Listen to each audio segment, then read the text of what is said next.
Hey, Shalom, Shalom. Let's start off as by giving all praise to Yahweh Shem Shai.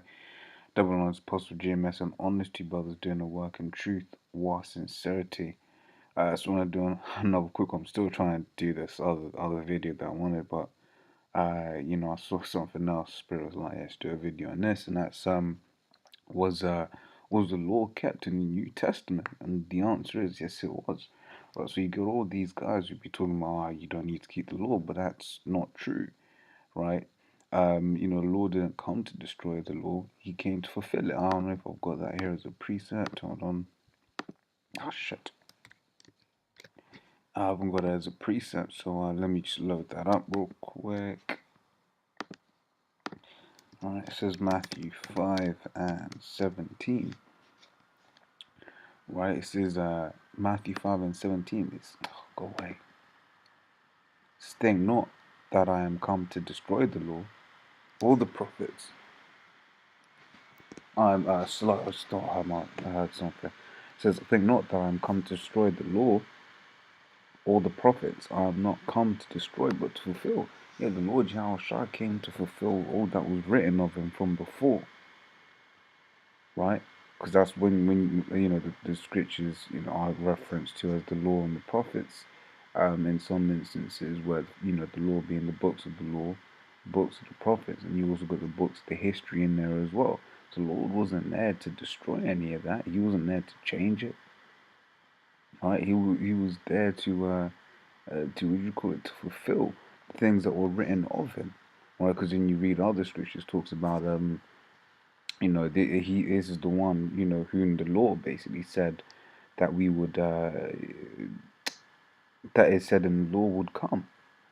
And you also have that is the prophets prophesied in Isaiah 7 and 14 prophesied Yahweh is coming. Right, this is Luke 2:21. It says, and when 8 days were accomplished for the circumcision of the child, his name was called Yahweh, which is surnamed of the angel because he was conceived in the womb. Right, and this is a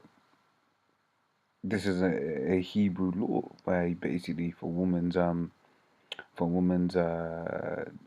a so no this so I'm talking about this verse down here. This verse talking about the law of circumcision, right? So basically, when a woman has a child, she's unclean 8 days. She's unclean 7 days. The eighth, a man child, and then on the 8th day, the child goes and gets circumcised, and after that, the what was it? Uh, the child goes circumcised. So that's what's being fulfilled here, keeping the law here. Right, so when the days of purification according to the law of Moses were accomplished, they brought him to Jerusalem to present him to the Lord. Right, and then she goes back to being unclean for while she's being purified, man. Because you look into what's actually happening down there, that shit's nasty, man. It's like blood and mucus and just bare different bodily fluids all mixing up in that minge. So yeah, they need to go through that purification, man. That's why the law is there. Right, so that's one occasion. Right, it says Matthew 12 and 1, right? It says, and at that time Yahushua went on the Sabbath day through the corn. Right, and that's the point there and there. It's the Sabbath day. We're observing the Sabbath day. I've actually got this open elsewhere as well. No, I don't. Cool. Yeah. Oh, so this is Sabbath day, right? And they're already, observing the day, right? I think I have a feeling I've got it here somewhere. Slovakia. Yeah, I do have it here. No, I don't. Alright. Oh, so I'll go into it. It says, but when the Pharisees and began to pluck the ears of the corn, it says, but when the Pharisees saw it, they said unto him, behold, thy disciples do that which is not lawful to do upon the Sabbath day. It says, but he said unto them, have you not read what David said? So the Lord was learning the law.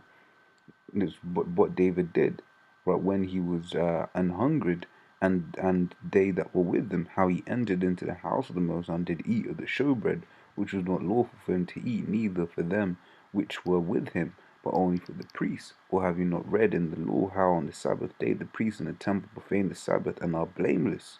Right? But I say unto you that in this place there is one greater than the temple, i.e., Yahushua. Right? But if ye had known what this meaneth, I will have mercy and not sacrifice, you would not have condemned the guiltless. So there was no sin being committed there, man. Right? So for the Son of Man is Lord even of the Sabbath day, right? And these are, what was it?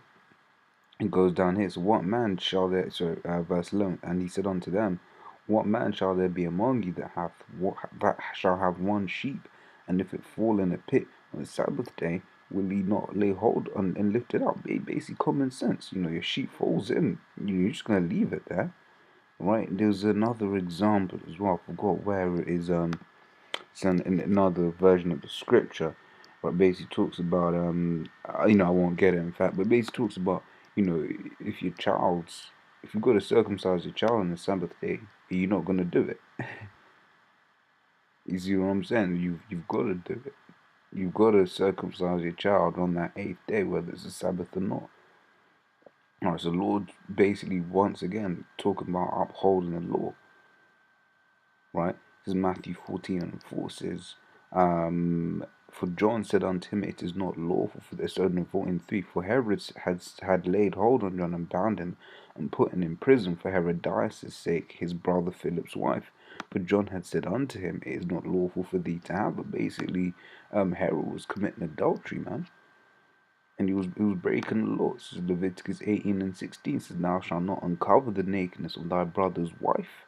It is thy brother's nakedness. Right? This is in the time of Yahushua.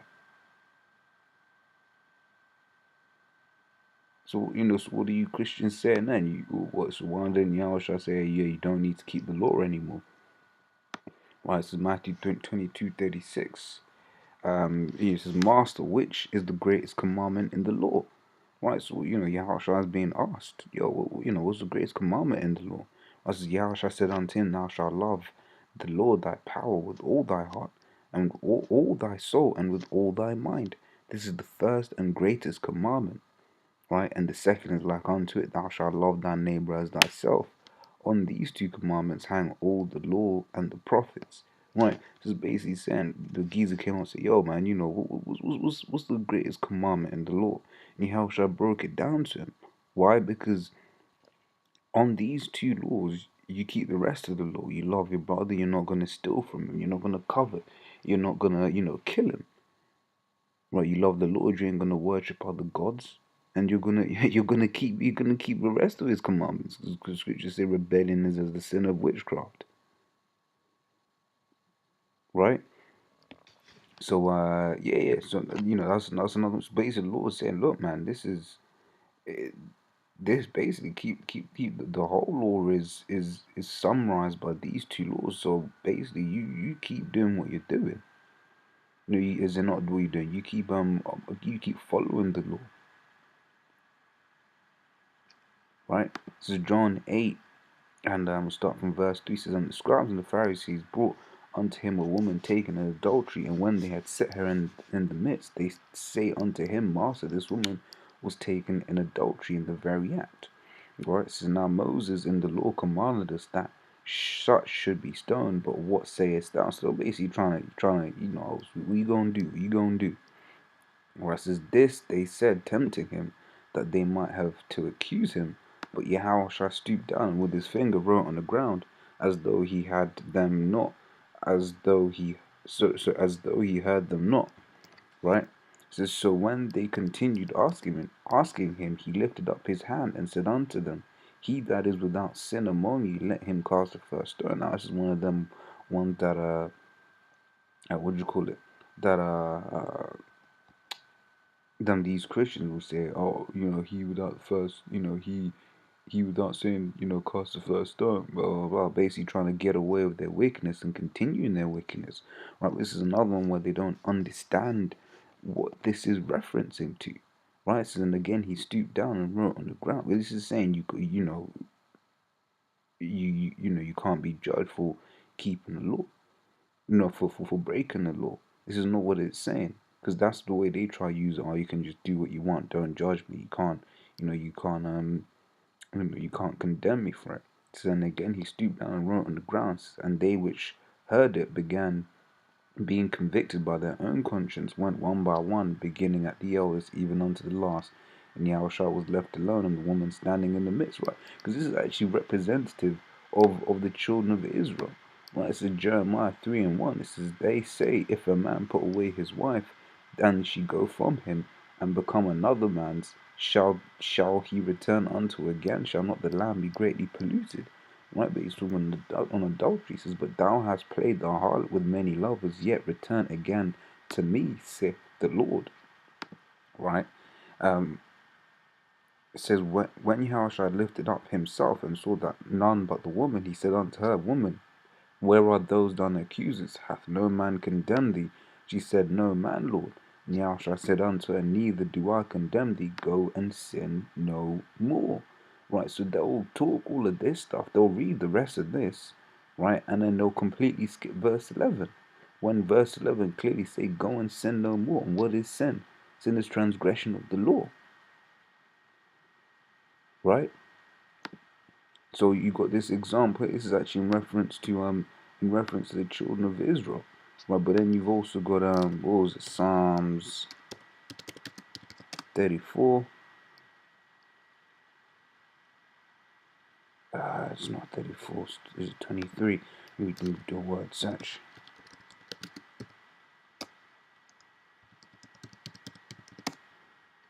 Right?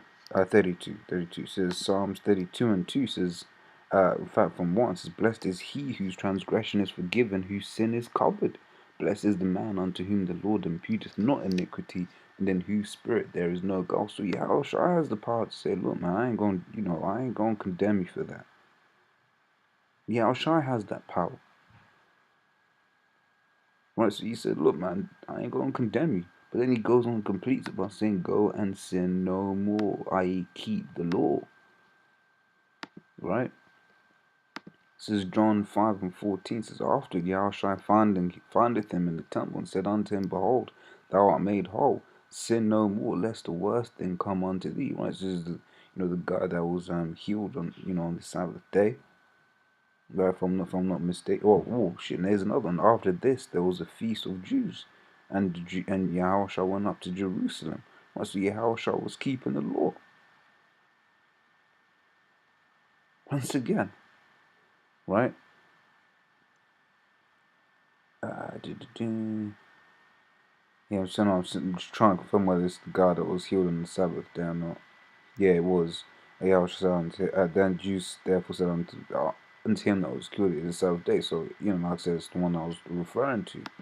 Right,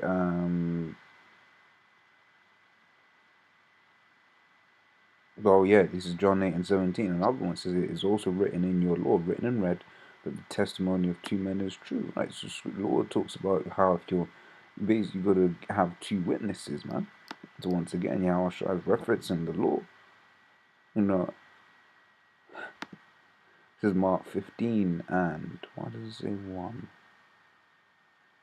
42 is what I want. Right? It's just talking about, when Yahushua was crucified now, right? And you read what it says, and it says, and now when the even was come, because it was preparation, that is the day before the Sabbath, right? So once again, after Yahushua was that they're keeping the Sabbath. So Joseph Arimathea, an honourable counselor, which was also waited for the kingdom of the Most High, came and went in boldly unto Pilate and craved the body of Yahushua, right, to basically take it down, right, and then had it in the grave, right, and when the Sabbath was past, Mary Magdalene and Mary, the mother of James, and Salome had bought sweet spice that they may come and anoint him, right. So this is, what do you call it? Once again, this is after the day of the Sabbath, man. So they were observing the Sabbath even after the time Yahushua, was put on the cross, right? And this is Acts 12:4 says, and when he had apprehended him, he had put him in prison and delivered him to four quaternions of soldiers to keep him, intending after Easter to bring him forth to the people, right? And this word here, Easter, is a mistranslation. You see, that's Pashka G3957, Passover. Right, still keeping the Passover after Yahushua had died, after Yahushua had risen, right? So yeah, like I said, hopefully, you've been edified. Right, I just wanted to touch on the point that the law was kept in the New Testament. So all these guys talking about you can't, you just do as you will. Basically, that's what they want to do. Because you ask them, alright, so is it alright to murder?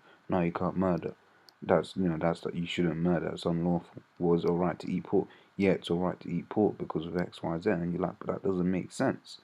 These guys are literally picking this, that, and the other that they wish to observe, right? I'm seeing as this is the topic. Oh, no, 6, 8.